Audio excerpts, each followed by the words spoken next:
പൂക്കൾ കാണാൻ ഇഷ്ടമില്ലാത്തവർ ഉണ്ടാവുമോ? അതിപ്പോൾ പൂന്തോട്ടമാണെങ്കിലും പൂ മാർക്കറ്റാണെങ്കിലും. ഇതിങ്ങ് തമിഴ്നാട്ടിൽ ചെന്നൈയിൽ കോയമ്പേട് പൂ മാർക്കറ്റാണ്.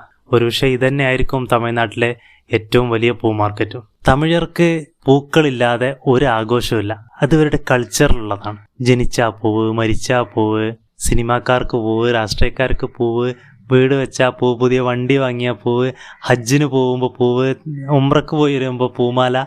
ഇവർ സ്നേഹം പ്രകടിപ്പിക്കുന്നതും ബഹുമാനം പ്രകടിപ്പിക്കുന്നതും എല്ലാത്തിനും അവർക്ക് പൂക്കൾ ആവശ്യമാണ്.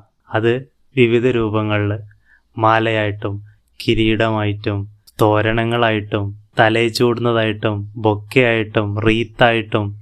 ഇവിടുത്തെ പൂക്കൾ കാണാൻ ഒരു പ്രത്യേക ഭംഗിയാണ്. അത് പൂക്കളുടെ ഭംഗി കൊണ്ട് മാത്രമല്ല, ഇവർ ആ പൂക്കളുടെ മേലെ അറേഞ്ച് ചെയ്ത് വെച്ചിരിക്കുന്ന ലൈറ്റിങ് ഇതിനെ കൂടുതൽ ഭംഗിയുള്ളതാക്കുന്നുണ്ട്. അതുകൊണ്ട് തന്നെ ഫോട്ടോഷൂട്ട് ചെയ്യുന്ന ആളുകൾക്ക് ഇഷ്ട കേന്ദ്രമാണ്. ഒരു ഭംഗിയില്ലാത്ത, ഒരു മെയിൻ്റനൻസും ഇല്ലാത്ത ഒരു ബിൽഡിങ്ങിലാണ് ഈ മാർക്കറ്റ് ഉള്ളത്. പക്ഷേ നമ്മൾ ഈ പൂക്കളുടെ ഇടയിലൂടെ ഇങ്ങനെ നടക്കുമ്പോൾ അവിടെ കാണുന്ന വേസ്റ്റുകൾക്ക് പോലും നമുക്ക് ഭംഗി കാണുന്നുണ്ട്. അതാണ് ഈ പൂക്കൾ നമുക്ക് തരുന്ന പോസിറ്റിവിറ്റി എന്നുള്ളത് എനിക്കിതിലൂടെ നടന്നപ്പോൾ മനസ്സിലായി.